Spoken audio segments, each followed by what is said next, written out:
How's it going, people? Welcome back to the channel and welcome back to the Fourever Arsenal podcast. It's another win in the bag and it's going to game week 38. I'm with Lee, James, Jordan as usual. Hit the like button, people. Let's get to 1,000 likes. It's the first time since... When was the last time we took it to game week 38? Was it that time we actually had to rely on Tottenham again against United? Because that was game... I can't remember it. Yeah. That was game week 38. What year was that?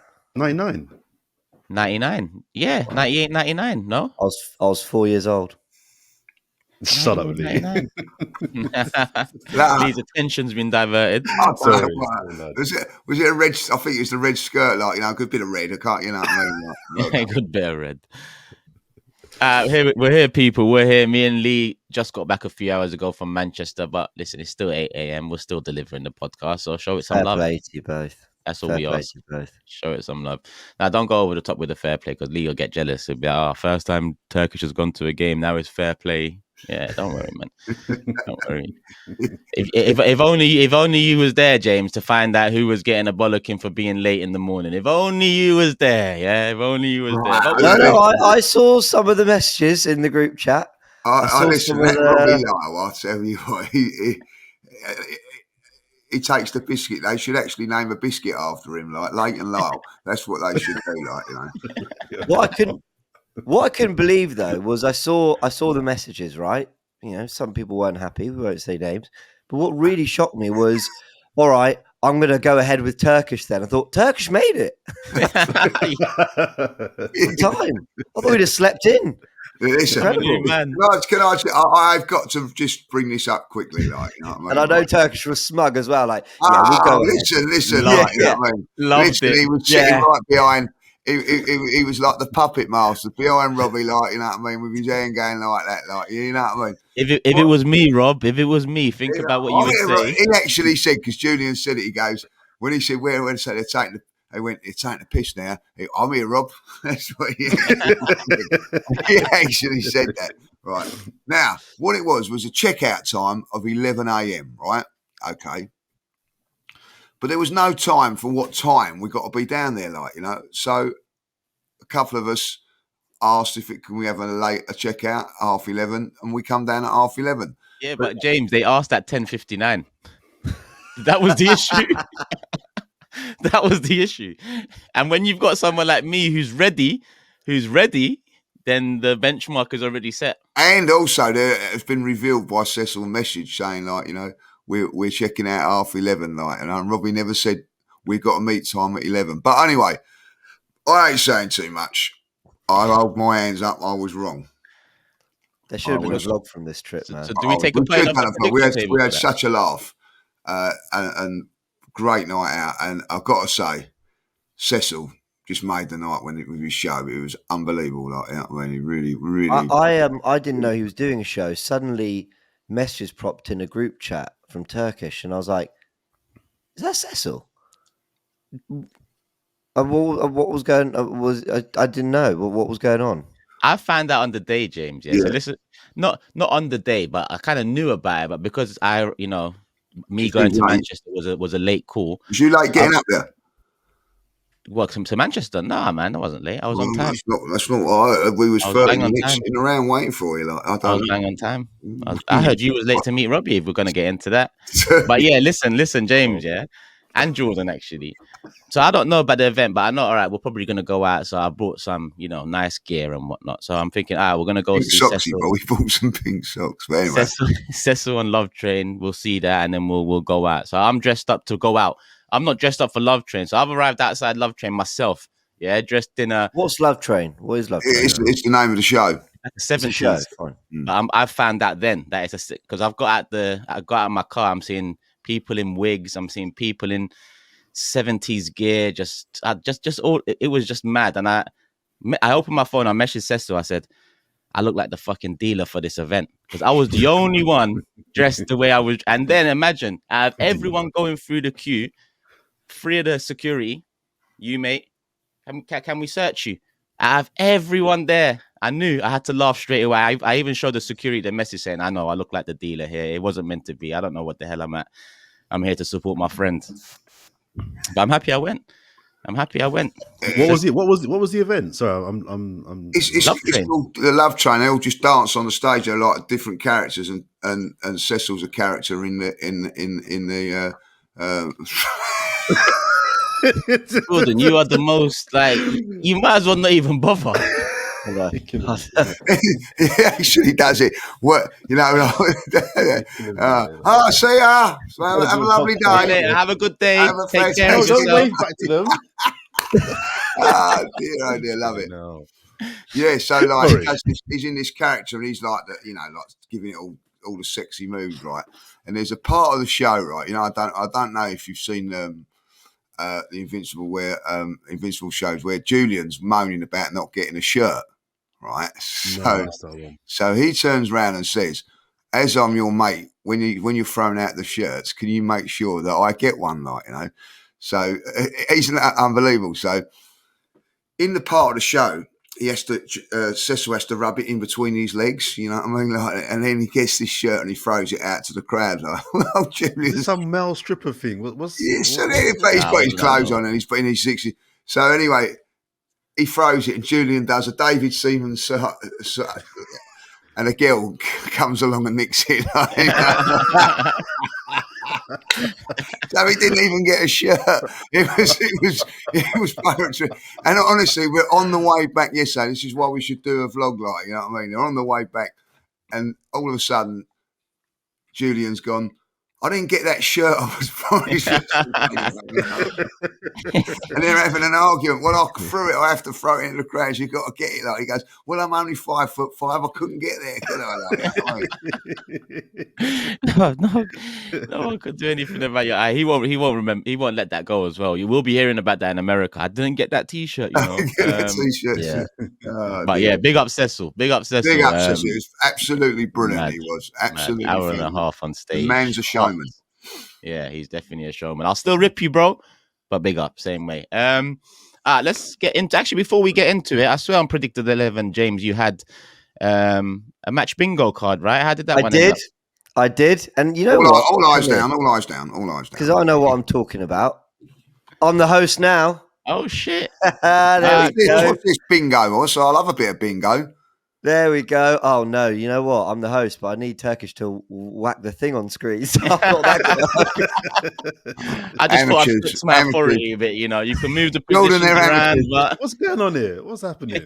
There we go. Everyone, this video is brought to you by Match Bingo. Please don't interrupt me throughout this, where every goal, save, throw-in, corner, or substitution can win you real cash prizes. Did you know that, Lee? It makes the footy even more enjoyable as you play along with your bingo card on your device. I've got one. I'm going to talk you through it in just a sec. All you have to do is download the app by clicking the link in the description below, scanning the QR code on the screen, which is right next to Turkish down the... There we go. In that direction.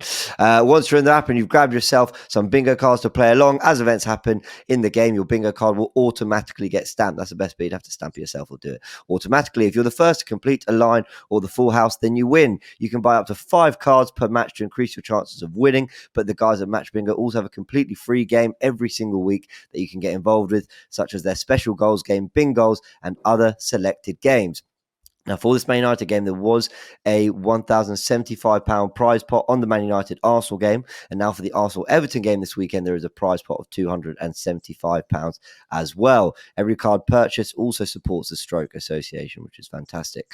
Players must be 18 or over. Please play responsibly, of course, and be gambleaware.org. Click the link in the description now or scan the QR code on screen to play. So I've got my card, people. Do you want to see how I did? I don't know. It's bingo, So, yes. 2 little ducks, 22, wank, wank. 1 little duck, number 2 on its own, wank. What's he talking about? James is bingo. I love a bit of bingo. Man said whack. Quack. What on earth is... Right, I'm just going to talk through my card because you're just talking nonsense. James, bingo is the sport of Lee's generation. Oh, so I love a bit of bingo. Oh, did they play it in the 40s? No. I'll give you 40s. The Brighton line. Come on, what's the Brighton line? Anyway, 51. I'll talk you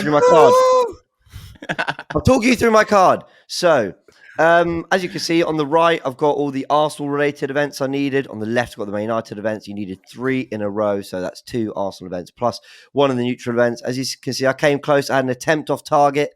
Who missed a chance? Who missed like a big shot? Put one over the bar. Oh, what Odegaard, for who? For us? Yeah, for us. Haaland? Not Haaland. No, it was Haaland. What's his name? Highland, he Begins means with H. for No, us. but it was an Arsenal player. Didn't Odegaard miss a really good chance in the put one over? I'm sure he missed one. We definitely had one shot off target across the game. We took a goal kick. I thought David Raya was actually quite good yesterday. We'll talk about that. But because I didn't have exactly 4 minutes of injury time, Old Trafford tax and all that, or was it 6 minutes of injury time they added? I need the exact 4. I'd have got 3 in a line. And actually, you need to be the first to do it. Congrats to Bailey Martin 39, who actually did get a line for £25, and actually 2 lines was claimed first by any name that's free. That's a clever name. So that's, you can see my card. I did okay. I was also close to a yellow card shown during the 5th, 15th or 25th minute. If I'd got that, Man United did get a free kick that they took and had an attempt off target. By the way, Højlund, when he skied that one early in the first couple minutes, slightly got away with that one. Could have been an awkward game. But if we go across to the app, you go to games. As you can see, the Premier League games there. I scroll down to Arsenal, Everton, and I confirm my purchase for a card. Enter this one for £2, get a card, view my card, and let's see what I've got. So I need Arsenal to get a left-footed goal. Bukayo Saka, I'm backing him on the final day to step up. Kick off a half, easy, that's going to happen. And exactly yellow card to be shown in the 7th, 17th or 27th minute. And I could, if I get that first, I could claim £25. And as you can see, there's a bonus pot for a full house as well there, everyone. That's for Arsenal, Everton. There's a cash prize of £275 as mentioned for the game this weekend. And there's my card. So hopefully I do better than I did in the United game. I like that. Good luck. It's like match. It's like bingo and Connect 4, but it's Connect 3, Connect 5. That's it. Yeah. Okay. And you don't have a choice of you just pot luck then what numbers like you get given your card. You get given your card. The beauty of this game will automatically stamp it. So I could focus on the game, and then after I was like, right, how did I do? But some say house when you win. House? No. If you ain't bingo players, are you, boys? You're not. You're just alone in the room. I'm alone in the room, house. No, I know what he means, but I'm just being mean by leaving him by himself. Sort of. I'm with you, Lee. Kind of. You two as a team at one stage, here, mate. I'll tell you, what I mean. And I'll tell you, the trust between me and you is actually diminishing. Well, we're not friends no more. Well, I don't know, I heard you today. The amount of times he's born the devil. I'll tell you, I mean, it's something like devilish about him. He should have actually been a Man United fan, you know what I mean? Because the red. Who, me? No, him. Oh, him. Okay. Next door, only next door to me today. How did you turn to me though? You were just talking about Jordan. All of a sudden, I'm like, I don't because care. you set him up like jelly, you know what I mean, and he nearly become the blancmange. That's all I'm saying, The blancmange. Cool, people. Good luck to James there. We got match bingo. Take a look for yourself. Link in the description. QR code on the screen, as you can see. I don't want to be a host anymore. No worries. I'm going to get one of these. That was pressure. Bingo. He was doing a piss poor job anyway. I was about to take back the reins. But we're here. Hit the like button, people. I know you might have hit the dislike while James was talking, but please hit the like button. Let's get back into it. There's only a couple more. Resubscribe. Do all of that. We haven't changed the format, people. I'm still here hosting. While James takes a sip, I hope you've hit the like button because we're about to get into it. Takes a sip of his drink. Oh, I thought you were saying else. Not Too much time around Julian, Lee. Too much time around Julian. Please forget about him. Let's get into it. Man United. Usually I start with the match goers. Match goers were me and Lee this weekend. Yes. But I'm going to start with the highlight viewers. Goers. Well, I was trying to distinguish you from him because you're a 95-minute viewer and Jordan's the slander is out of control. Part-timers. Part-timers. But go on, how How was it, James, in the studio? I mean, it wasn't the easiest of wins. We didn't, set the world alight with it. We didn't get the smashing that a lot of people would have liked, but we got the 3 points, and that is the most important thing. Was it nervy? Did it feel safe at all times?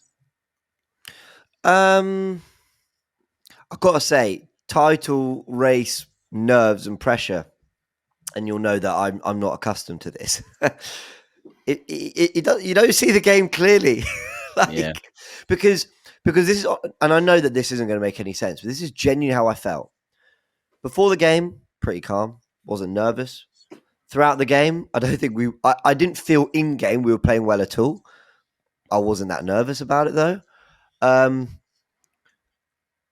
last few minutes were tense, but they weren't like Tottenham tense. Like, that felt like real agony trying to come through that. This didn't feel like that. Maybe because we hadn't seen the ball in our net. So I don't know. I was nervous and stressed, but then having slept on it, and with my initial feeling being like, look, it's 3 points. We found a way, on to the next. I'm actually like, what did United do all game? And I know that we, are known for our football and the football we can play and our ability to control games. But really, once we scored what was actually a really good goal to go 1-0 up, aided by Casemiro's wonderful high line, I actually think we were pretty calm. And then when you look at the second half, the better chances still fell to us. They weren't great chances. We weren't brilliant. But, if Rice gets that cut back to Jesus, right, that's 2-0. Martinelli forced a good save from Onana. Ødegaard and Rice forced some decent saves out of him too. Look, they weren't great chances. I don't think there were moments where I was like, oh, we should have scored. That was a bad opportunity missed. But they were better than what United threw us, who, in fairness, I think United huffed and puffed and had a go. And we've got to acknowledge in all this that they are so depleted, especially in their back four. So I think people were hoping we would be a bit more relentless on that front. But Garnacho and Diallo, I thought, caused us some problems. We stood up to it. William Saliba, definitely man of the match.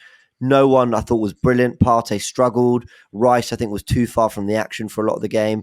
Ødegaard and our front players didn't really have their best. I don't know. They weren't influencing the game the way they normally can. But, you compare this to last season's performance at Old Trafford as a pure performance, like on the eye. I thought we were way better last season, but we lost 3-1. So actually, were we? Because this year we were smart to the counter-attack. We didn't allow that. I don't think United once had a counter-attacking opportunity on us. We defended much better, and we were efficient. Tomiyasu didn't invert the way Zinchenko did last year, but defended well. And we didn't, have the fluidity in around the penalty area we did last season, but Havertz and Trossard were clutch. I'll take that any day over, the pretty football that sees you concede 3 goals. So job done, and on to match week 38. And, we're going to talk about this in more detail, but I just want to end on this point that we had a caller on Fan Zone. His name's Lee. Lee, who calls in. Anyway, not Lee Judges. He wouldn't have contributed anything particularly interesting. But the other Lee, anyway, I thought I remember his surname. He said, I don't know if this is true, but he said next Sunday there will be a Premier League trophy with red and white ribbons in case we win it. Now, I was thinking, I thought there was like a helicopter or like a car or something waiting to find out where to drop it off. But because Manchester and London are quite far, that might be how they do it. But that gives me chills, guys. Like, we're waking up next Sunday, whether that's true or not, we're waking up next Sunday and we'll be waking up going, we could win the Premier League today. I've never had that in my life, man. So I'm just excited. I'm proud of the team for getting us here. And I just want to big up you two for your fan cams, because I thought they were perfect. I thought they hit the nail of what every Arsenal fan not only is feeling. I don't want to police what people are feeling, but what they should feel as well, which is an immense sense of excitement and pride for what the team are doing. So yeah, big up to you two for that. I rambled on there, but yeah, I'm just so happy. Yeah, ain't we all? 3 points was the main thing. Job done. Jordan, you was going through the motions in the group. I mean, I had Wi-Fi there, so I managed to check the messages, but every 10 minutes or so, Jordan was just stressed. It made me nervous. Head's gone. Head's gone. I don't like the way this is going, lads. 10 minutes later, I don't like it. I wasn't happy. I think just first of all, touch on James's point, the last point there. I think we should spend a bit of time on the pod, maybe a bit later, talking about the wider implications of what can happen Sunday onwards. So I think there's something in there about that. And I'm sorry, forgive me, I'm not seeing your fan cam, so I will watch those after the show. But just on the game itself, I know everyone will say, and look, I'm going to get shot down here, but I'll take it. Everyone will say, we've got the win. That's all that matters. And that's true. That is true. 2 games to go, going for a title race, going for a title Premier League trophy. The most important thing was 3 points, right? This is the time just to get the job done. Let's take to the last game of the season. But the reason why I think the lack of performance, I don't think it was a good performance. The reason why I think the poor performance was slightly concerning and why I was in the group losing my head a little bit is because it's standards. So for me, it's about, I've been looking at this Arsenal team for the last couple of months with next year in mind. I've been looking, whether we win the league or not, I've been looking ahead to next season. And I thought about Man City, and they're obviously the standard bearer, right? I can only think of only one game in the last 4 title Man City run-ins where they've not performed well and looked a bit edgy. And that was the Aston Villa game on the last game of the season 2 years ago, where it was like, oi, this could go left. City are not playing well. Apart from that, in title run-ins, City not only win, but they play well. And if we're looking for those incremental gains that are going to help us really get over the line, I think playing well when the pressure's on and getting the 3 points, I think is really important. Now, look, James is right. For all the kind of huffing and puffing that Man United did yesterday, they never really looked like they were going to score. But we're Arsenal fans. We all know games where we've been the better team. We've been 1-0 up and dropped points. I wouldn't have been totally stunned if that was a 1-1 game in the 88th minute. This becomes a very different podcast then. So yes, the 3 points. I'm not trying to be miserable. People, you're being miserable. We got the win. We got the win. That's the most important thing. But I just don't buy into this idea that performances don't matter. Performances do matter. You've got to play well. And Man City, who are the standard bearer, are proof that even in a title run-in, where the 3 points are crucial and the paramount thing to get, I think you have to perform well. We've seen how many games from City in the last 3 or 4 games where we've all thought, this is the game. Brighton, Fulham, who else they played? Other games they've played, they've just 3-0, 4-0, 3-0, 4-0. We've also seen a Leicester in them where it looks like there's not a goal in hell going to come for them, and then Company finds top bins 30 yards out. They've also had those games in the title races where, but even that game, they were better. They were better than Leicester in that game. They find it hard to break them down, but they were clearly better. This was the first time in a long time I didn't feel Arsenal were in control. And we were the better team, but I don't think we were in control. And teams that win Premier League games, you have to be in control. And I'm nitpicking. People are going to bat at me for this. I'm nitpicking here. But I'm looking at next season. I'm looking at those incremental games where you have to not only win, but for me, you've got to show that we are in control. I don't think anybody can say that Arsenal were in full control of that game yesterday. And, it only takes a shot from Garnacho from 30 yards, a deflection, and it's 1-1. So I'm looking at the kind of small. I'm nitpicking here. I accept that, but we got the 3 points. I don't think anybody played particularly well apart from Raya and Saliba. I thought Tomiyasu and Partey in the first half in particular, they're my 2 favourite players. I thought they were poor. I thought Tomiyasu and Partey in particular, he worried me in that first half. He was a bit casual. He does that thing where the ball runs across his body and he drops his shoulder. Yeah. And when it works, he takes out 3 players. And against Spurs, a couple of times he did it and it worked. Mm-hmm. When it doesn't work, the ball gets nicked and the team's in on our back 4. And he did that a couple of times where I was like, yo, come on, bro, sort it out. So I thought they weren't great. And Saka, probably my favourite 3 Arsenal players, I don't think were great. But anyway, those are my kind of overall thoughts on the game. We got the 3 points. We didn't get the smashing that I thought we were going to get. I did say on our prediction 1-0, but I'll be honest, I did think it would be a smashing. I did think we'd bash them 5-1, but we got the win. And we've done the most important thing, which is take it to the last game of the season where we've got a glimmer. Yeah, I said before the game that once we win it, I'd be thinking about game week 38. I'd be thinking about Tottenham, Man City. That's exactly how I feel. Like, I know we break down the game every week, and that's what we're here for. But the reality is, we also like to keep it real. And I don't really care how the game panned out.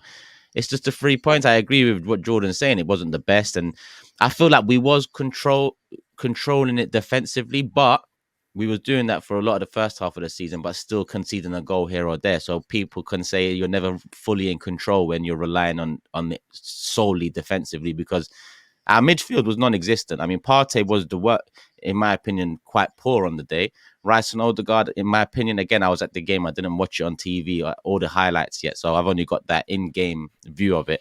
I think our midfield was surprisingly non-existent. I mean, United got through it quite easily a few times. Defensively, we handled it.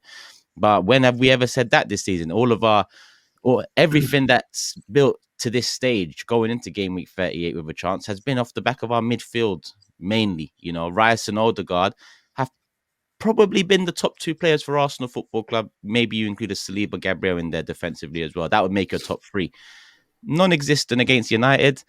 I didn't ever feel like we was fully in control because, for example, Garnacho cuts in. The one time he cuts in, he has acres of space. Robbie looks at me. Well, not in the game. I watched it in the United then, but he said if it was Rashford, it could have been different because the space was there. It should have been on target. It could have been 1-1, and it would have been a very different pod today.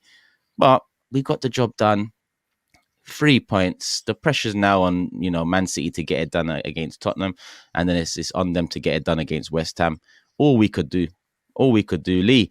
Like I said, I was watching it in the United end, but you was obviously with the Arsenal fans, and we was making the most noise out of the lot. I mean, I can see it from the United end. I can hear it from the United end.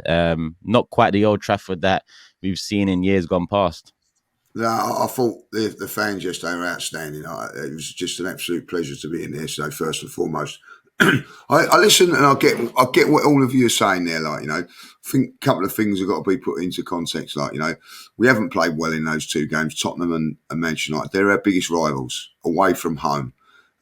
It's always going to be probably a little bit more difficult than what you actually think it's going to be.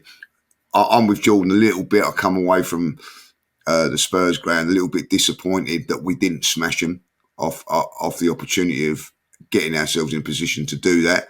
And even yesterday, as good as it was and all that, I'm with you a little bit. There was a little bit of frustration that we didn't play well. But I'm going to give Man United a little bit of credit for that. Though. I think they stifled our midfield, and I think that Ten Hag had a thing yesterday where he could say to the players, listen, we've got Man City in a couple of weeks' time, and we've got to find a way of a template of way of playing Manchester City. So no better than playing it against Arsenal in this game to see if we can stifle Manchester City as well. And an opportunity for a couple of players in that team maybe to get an unexpected chance of playing in the cup final. For instance, you can say to their midfield 3, if you like, which was very, very much a defensive and minded midfield. You stifle Arsenal here today, you've got a chance of playing in the cup final. And I think that they took that on board, and I thought they worked really, really hard. I thought one thing I kept saying is, they're going to tire Man United, and they didn't. They kept going. So I felt that a little bit of credit for Man United in the way that they set up against us and went through the game plan. I think that they had a game plan. They kept to it. They all the way through, and we found it very, very difficult. So I think that they're played very, very similar in the FA Cup final in a couple of weeks' time because of that.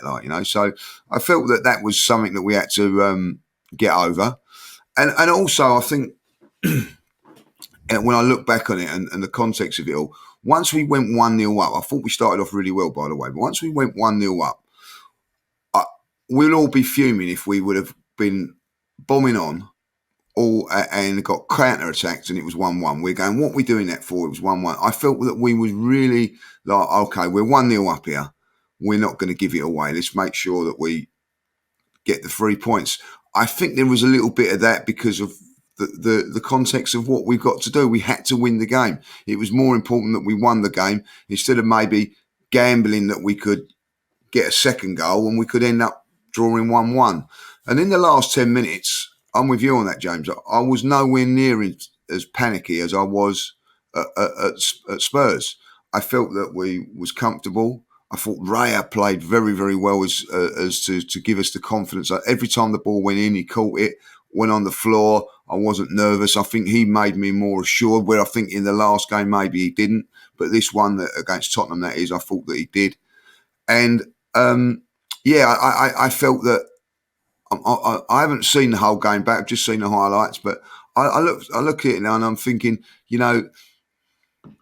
Declan Rice didn't go really out of any position. He was always, if anything happened, he was always close to see if anything broke down and all that.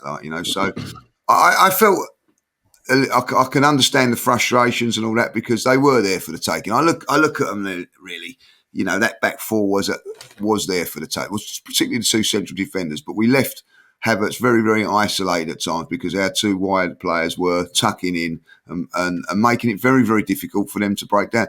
And I did listen to what they were saying on Match of the Day yesterday, and they got into certain areas and they just couldn't break us down. Even their goalkeeper was getting frustrated because he couldn't get it to who he wanted to get it to because we was like plugging the gaps. So I think we have to give the credit to Arsenal and how we played in the end. And James made a great point last week, and it did make me think. One, because he's made a great point, but anyway, that's another story. But he actually said that by winning this game now, it's put a little bit of pressure on Man City, because Man City might have thought, they might slip up here, and we didn't. We got the job done, We went, so there is more pressure now because we're at home against Everton, which you would now expect us to win. There is now that pressure, so it's a great point that James made there. And I think that does affect these games, and I hear what also Jordan's saying about that Manchester City are playing well. They've been doing it for 3 or 4 or 5 years. I didn't think that they was fantastic, by the way, against Nottingham Forest. You know what I mean? That could have gone wrong. But the games that they're playing, Fulham away, Nottingham Forest away, Tottenham away, Manchester United away. I know what games were tougher. And at the end of it, everybody turned around and said, Arsenal won't get... If you remember rightly, all the pundits, everybody was turning around and saying, Arsenal won't make it to the last game of the season because they've got this tough running. The tougher of the... Well, we've got it to the last game. And that's all we can ask for, and it is right. There will be 2 trophies. One's a replica, if I remember rightly. They do it like that, don't they? We've probably got the replica because City will be favourites. Unless something happens on Tuesday, then we get the original trophy. So we'll all see. But listen, we all go to the game on Sunday with something on it. And that's, that's like, for me, that is... I don't know. You guys have seen Arsenal lift the Premier League before. I've never got anywhere near this close. Last season was the closest, and that was we fell away a month before. Like, I don't know. We're waking up on the day with the chance of winning it, and we probably won't. That's the chances are we don't, but we could. And this is football. Crazy things happen, and I believe this team deserves it. You only deserve it if you get it done, because I agree with what Turk said on his fan cam as well, that ultimately the Premier League table doesn't lie. If you're going to finish number one, you've got to be number one. You've got to be the best. But I'm just, I don't know, this run-in was not easy, guys.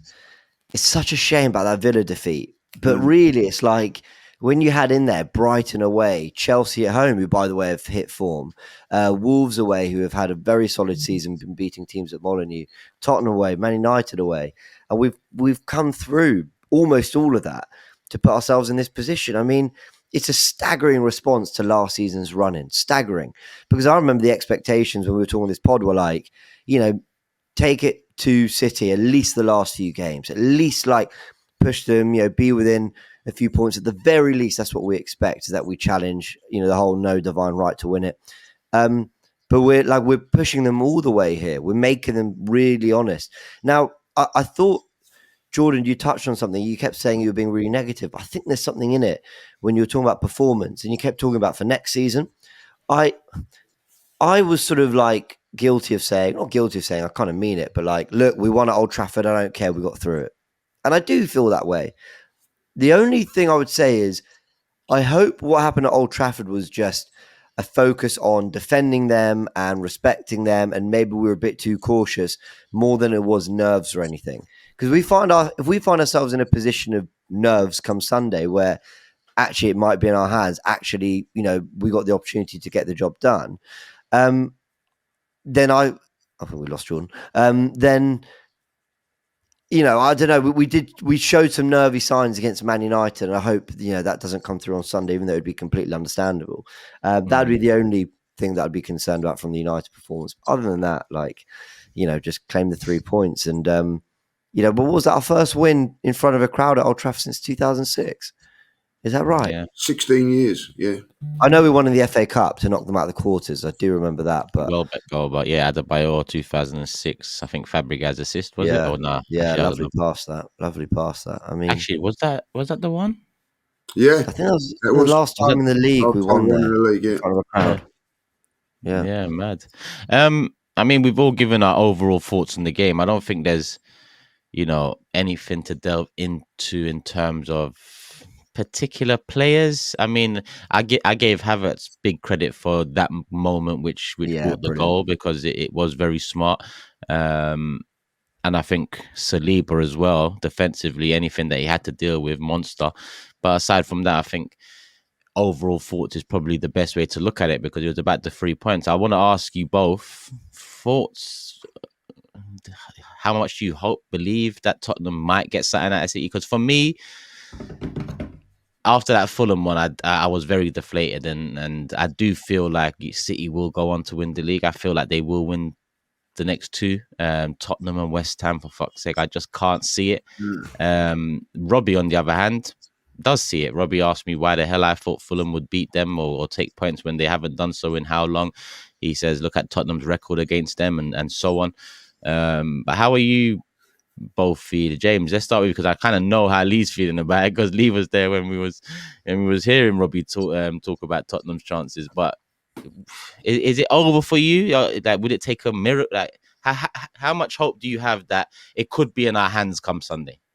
So I was kind of reining in on the hope thing. Like, obviously I was hopeful because I'm an optimist and I want to win the league and all that.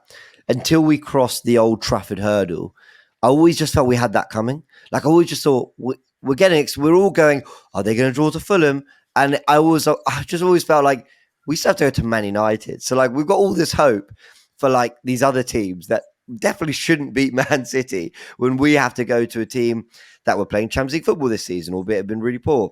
So look, we came through that, and now the hope has kind of really skyrocketed. I'm like, okay, there's one game left, for us at least.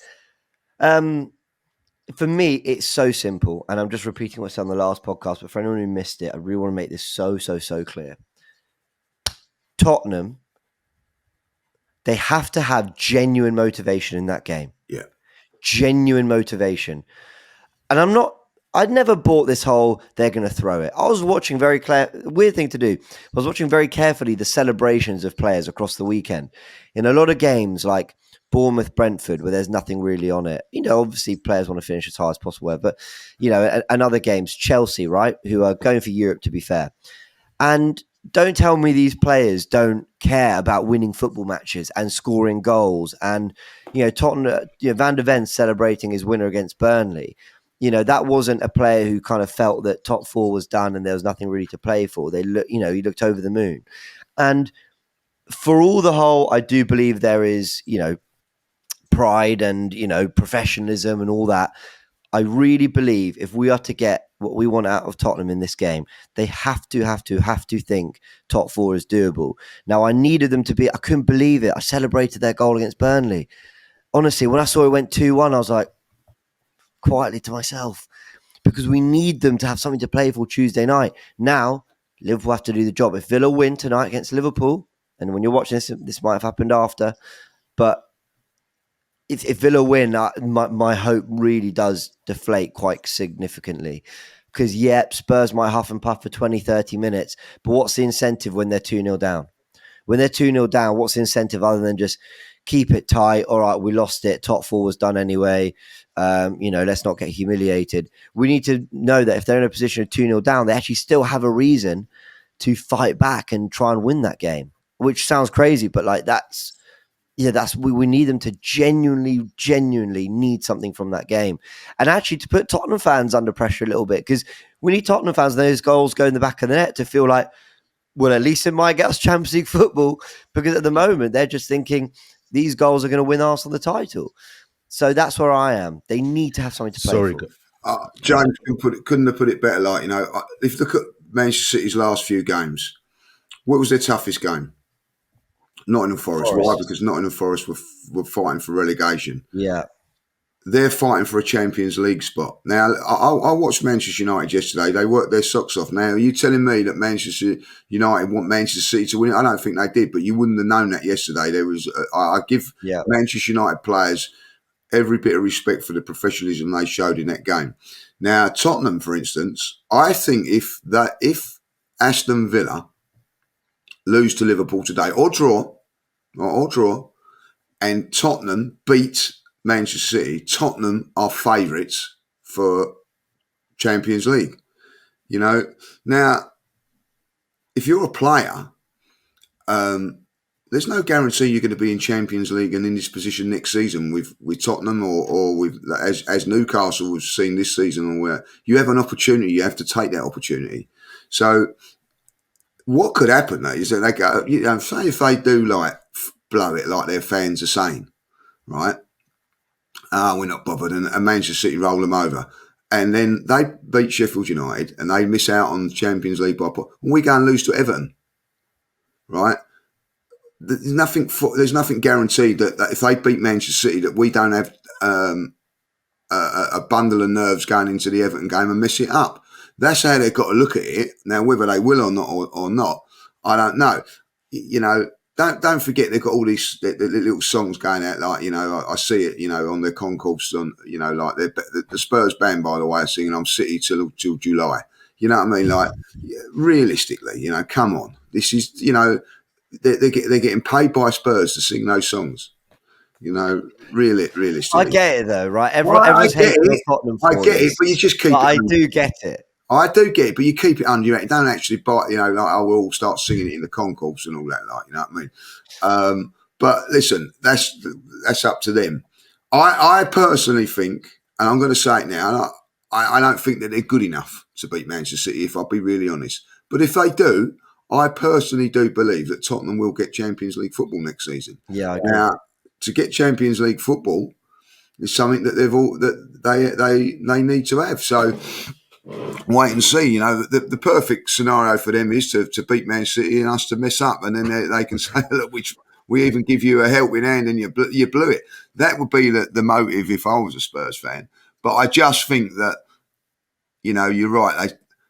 I didn't see the highlights, but they were struggled against Burnley. They've struggled against lots of teams at this moment in time. But we've been there. Do you remember when we struggled and we thought, well, we just got to get a win to get us back on track? So that Burnley win might be very, very important.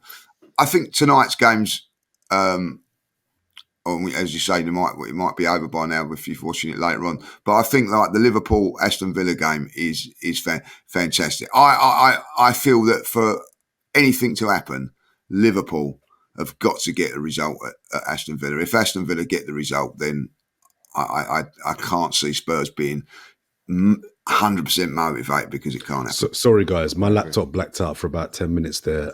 You've moved on to Tottenham chat, but I just wanted to kind of just very briefly go back to the Arsenal game. No. Just got 2 quick points. Just 2 quick. If your laptop goes out, we're going to reverse back. Just 2 production. If you don't mind just cutting this bit and just adding a couple of quick points. Just going back to before it blacked out, James was talking about the whole title running. I think as Arsenal fans, we should reflect on the fact that we've had Spurs, United, and Chelsea in this run-in, and we've come through it. And there's also a lesson to be learned about this. Every year, fans do it, and it really annoys me We look at title run-ins. Ooh, they've got the harder run-in. And I said this about a month ago. I don't know what a hard run-in is. If you're on form, what's a hard run-in? This idea of like difficult run-ins for me are just weird.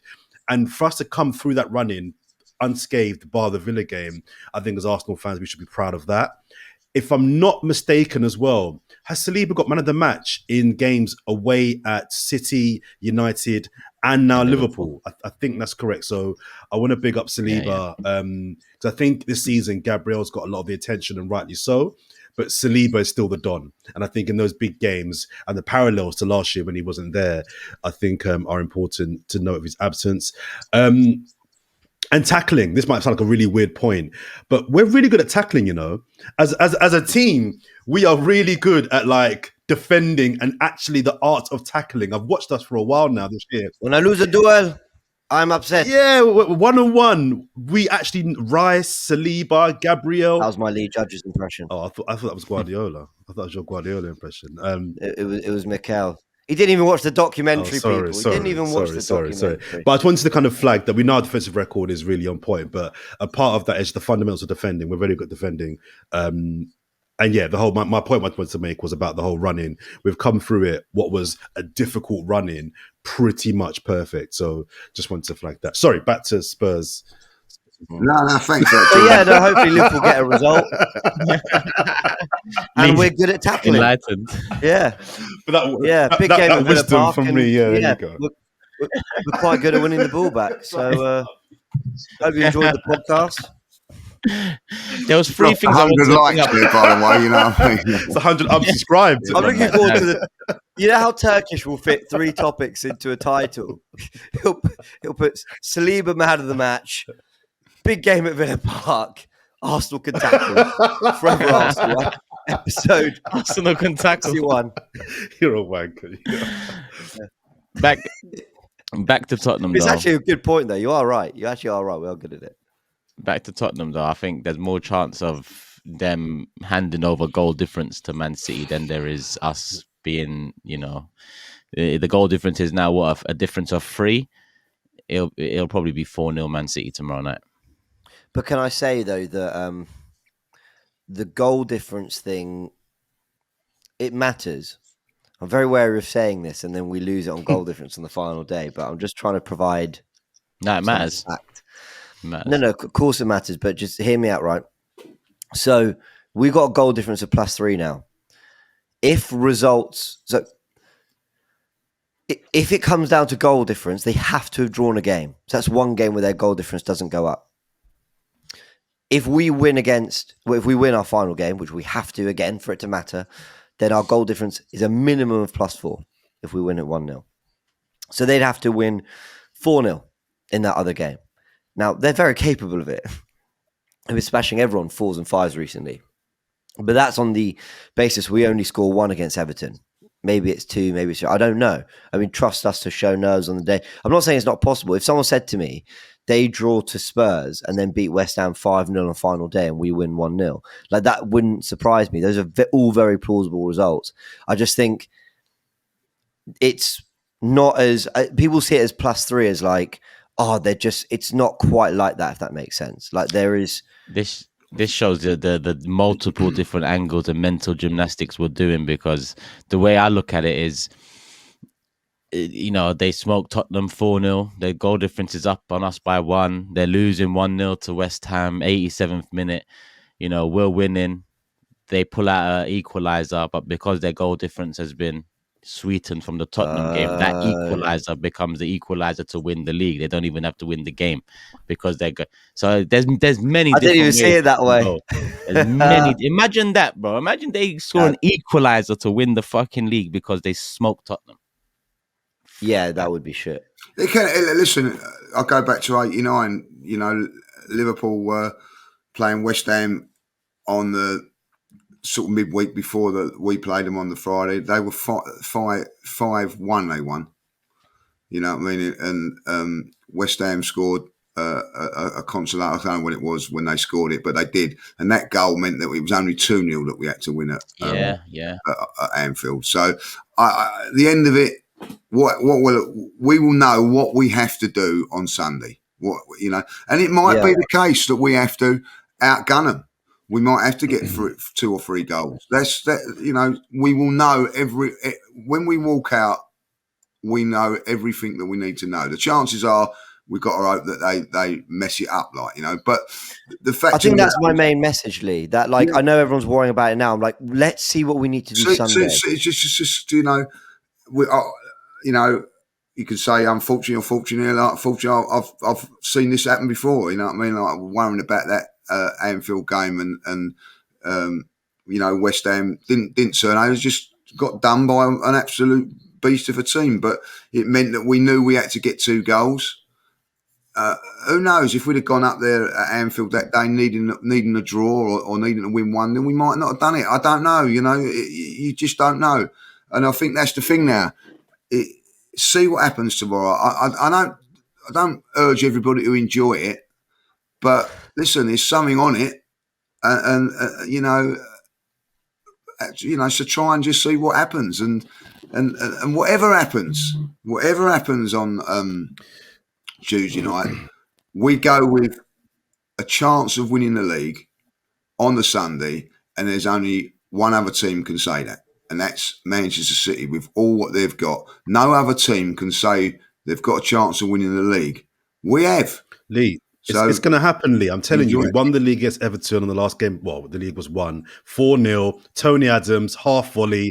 This time it's going to be Ben White, half volley, 5-0, Everton. But going back to James's point earlier on about not seeing us win a Premier League title, this is more to Lee and to Turkish. Do you think this, if we were to win it, this Premier League win would be sweeter than our first Premier League win? Which one do you think would be more?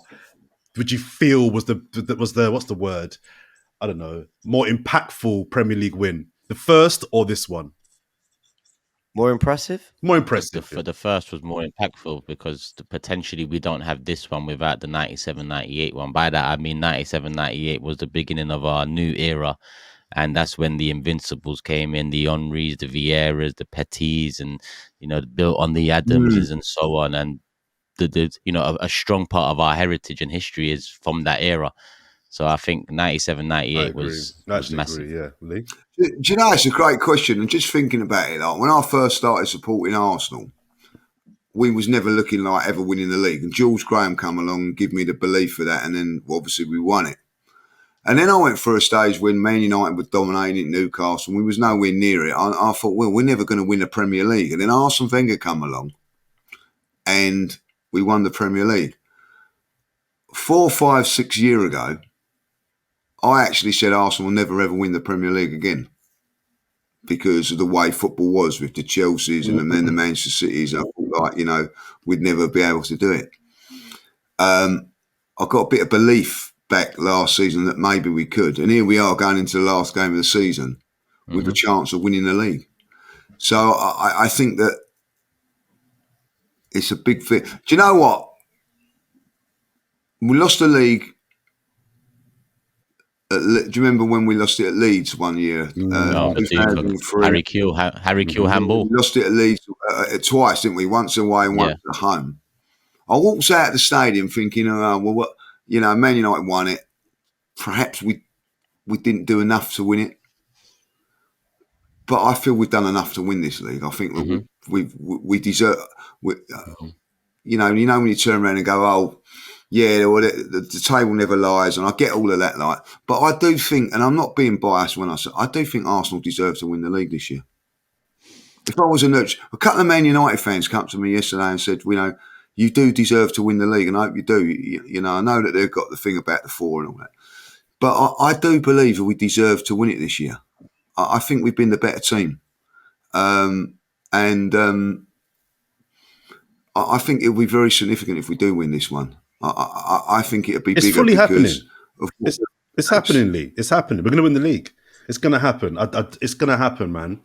Tottenham are going to do it. This is the opportunity to bring up the prediction table. Just to, show everyone, just to package that statement up. He did get the 1-0 right. I did. I'm on form, Lee. I'm on form. There's a change. There's a change as well in the table. There's a change. You all doubted me. this is what Who's we're laughing saying. now? Hey? Who's laughing now? To be honest, Lee, don't get excited about change because Why not? the last 2 weeks, you should be docked 1 point each week, but we've just let you off. Why should I be docked 1 point each? Because today you arrived at 8:05 and last week you arrived at 8:05. Yeah. The pod's at 8. You put in the thing today, and I'm going to tell you this 7:57. now, right? I woke up today and I was not getting out of my bed until you put that in, like, because I'm thinking, like, I know what you're like, you know. Getting in late last night, I did have you down not to be here today. I have to say that. Like, Well, you haven't learned. No, I haven't learned. I thought this. I actually put on the thing. Oh, this could be could go Pete Tong today, and I'm thinking, like, you know. But then when he does what he does, to put it in, was it 58 today? Was it a new record? 57. 57, like, you know, 3 minutes. I think it was 59, wasn't I'm an it? honourable It man, was so that's why I 59. don't deduct you points. But I don't thought it expect was you to. later than that. You know what I mean? I think I didn't perhaps receive it till 59. I don't know, but yeah.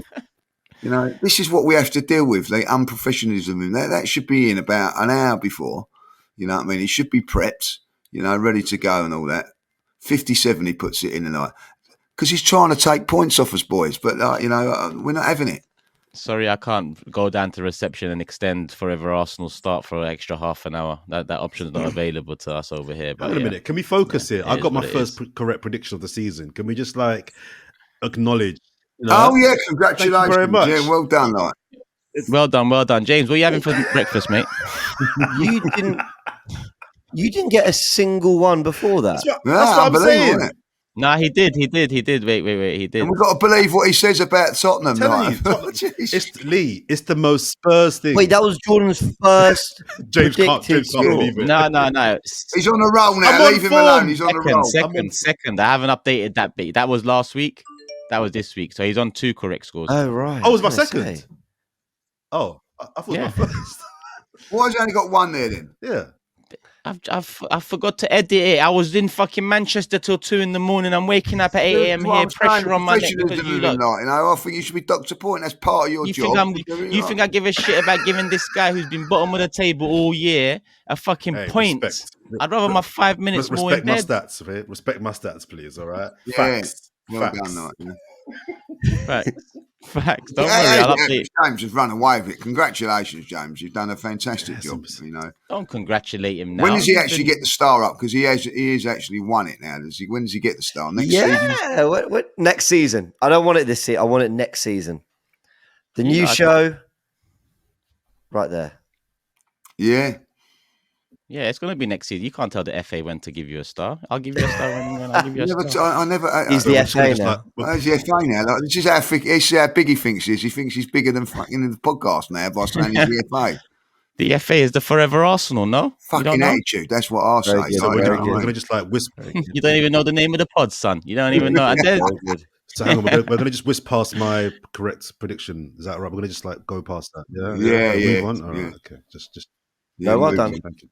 So Jordan, you're convinced we're winning the league? You know why? Not because I think we're great. It's because Spurs are Spurs. It's the most Spursy thing, James. It is. They're going to hand us the league and we're going to smash Everton. It's going to be a party. This time next week, we're Premier League champions. I'm telling you. I just feel like there is, photographers at the grounds who, they get some great pics, and I can just foresee a picture of like a Heung-min Son knee slide, like going mad, celebrating as he scores the winner with a bunch of Spurs fans like this, sort of the crowd celebrating in front of. Do you know what I mean? Like I could see that. I could see like Spurs players' elation, and then sort of fans like, oh no. But you know what? Spurs fans enjoy it, try win it, try get Champions League, because quite frankly, James, I'm going to be tweeting on Wednesday morning. You know that Nigel Farage meme where he's in the European court and he's like, "You're all laughing at me, but you're not laughing now." I'm telling you, that's going to be me on Wednesday morning. I told you all. I told you it's happening. But let me say, I'm on your team in that I always saw Spurs as the game that I felt if it was going to happen, it was that one. The second was Forest, actually. But those are the two. I never really had hope for Brighton. Mine was Brighton and Fulham. Yeah, no, They're knocking all of our hopes down one by one. Yeah, that's what they do. They make us suffer throughout, don't they? I mean, poor Liverpool fans, man, when they went through. I remember that in their run-in, when Liverpool had a run-in with City did actually go 2-0 down to West Ham and draw 2-2. Yeah. But the problem was Liverpool had drawn like the week before with Spurs. Yeah. It's like, they did warn us. They did warn us, but we're living through it now. I'm telling you. They warned us like we had any choice. Oh, well. Don't get your hopes up, they said. Don't get your hopes up. And yeah, the more games that pass, the more I understand what they're saying. But Jordan's optimistic.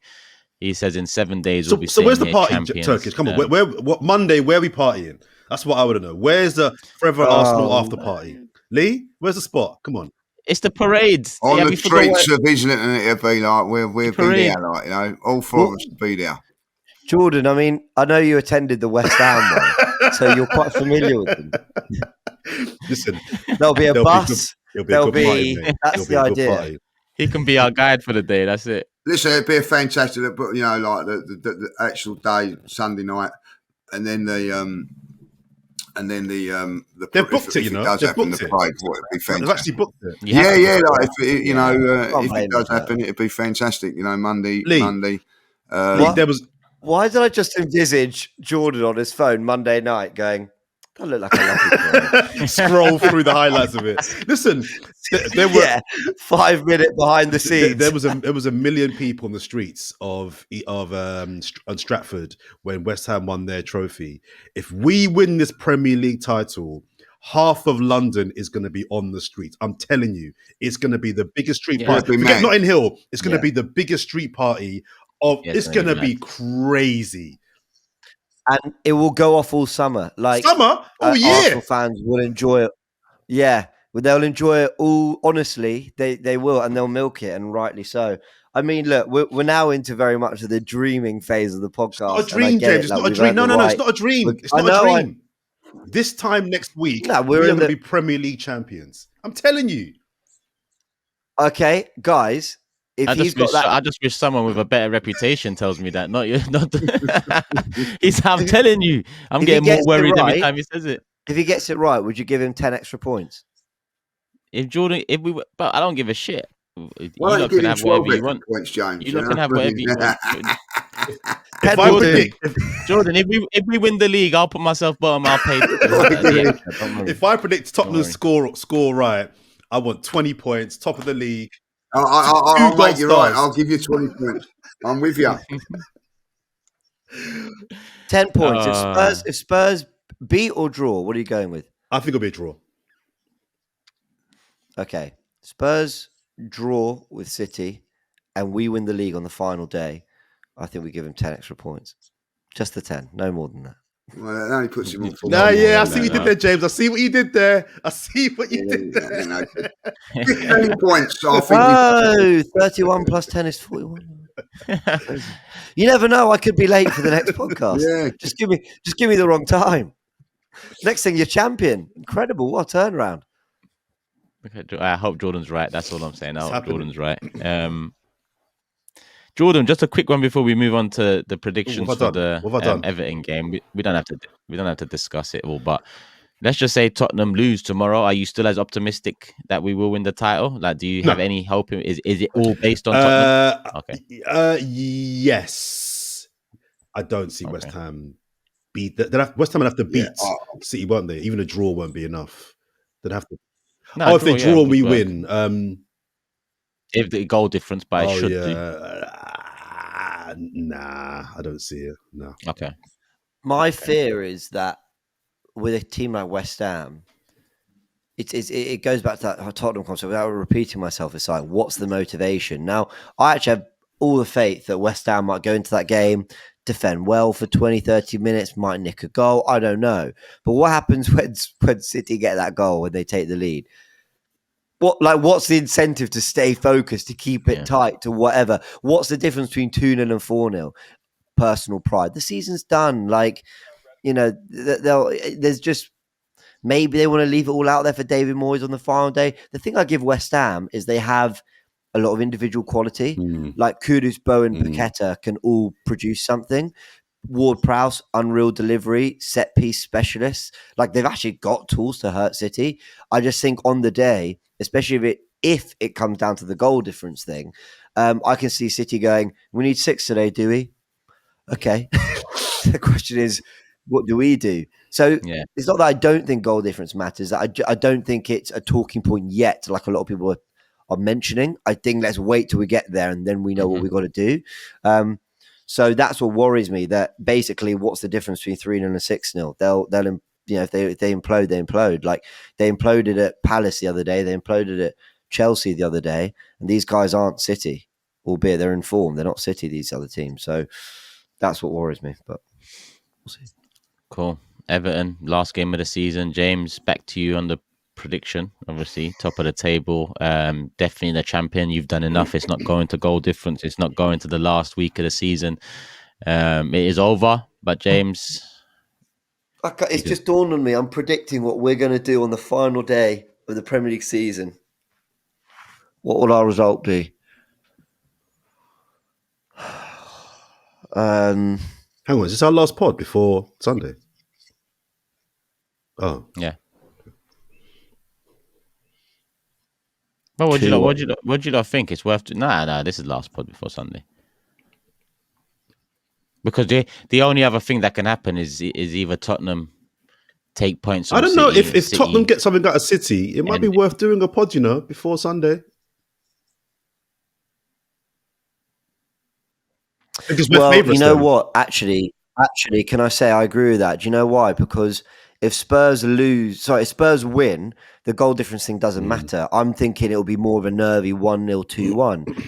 If they draw and it comes down to goal difference, I weirdly think that's going to focus Arsenal more. I don't know, like almost like you have to attack, you have to score goals. Like that's. I don't know. Like if we go 1-0 up against Everton on the weekend and goal difference matters, I don't see us doing what we did at Old Trafford as sitting back. I see us like, right, try find the second, keep going, keep getting goals. You never know what City will do. Whereas if they lose and we go 1-0 up against Everton, I see us being quite cautious. So it does change how I think the game will go. Yeah, so it's up to you guys. I think we need to do another one.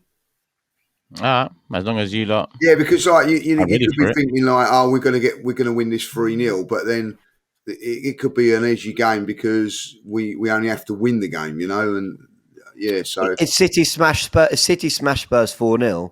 I actually think we'll probably beat Everton quite comfortably on the final day because we're not expected to. We'll play our football, pressure will be off, and we'll just be hoping for something. So I think either 3 results changed quite drastically what I think will happen. But it's up to you guys.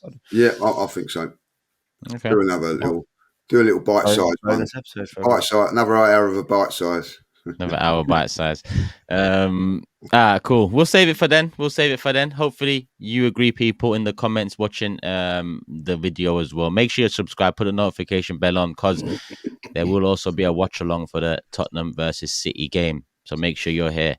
Not quite sure on the panel just yet, but I believe Lee Judges will be involved as well, as Robbie. So make sure you're here. It will be here. Fingers crossed, and all that. And we will be back at the end of the week with another podcast to get into the predictions for the Everton game, and discuss after the fact, and that fact being what happens in the Tottenham City game, how we're going to approach Sunday, what we think about Sunday, and how nervous we are going into Sunday. We'll be back later on this week, people, for another bite size. I say another bite size. The last one was an hour, so you might get another hour-long pod at some point this week. But as we lead to the last game week of the season, I just want to say love for the love, people. Again, it's been a great year for the podcast. Obviously, we've talked about Arsenal, so we can cap off a great season with the Premier League Trophy Sunday. But in terms of the podcast, the support, listen, not just meeting people at the grounds and out and about saying they love Fourever, but the comment section, it's always a good laugh. The engagement of this show, it's always 100. The community for this show is beautiful. I mean, we aim to do a live show or at least some sort of meet greet, something in the summer. Hopefully we can get that done. Listen, there's Euros, there's tours. It is a jam-packed summer for football and content in general. But I think, we've got to give something back, and it'll be nice to meet everyone together at some point. So I just wanted to, say love for the love, as always. I mean it. But yeah, Jordan, Lee, We echo all that. James, we will be back again at the end of this week. Big up Match Bingo. Show them some love. The QR code We is should do there. that bingo card thing really on here, like, you know.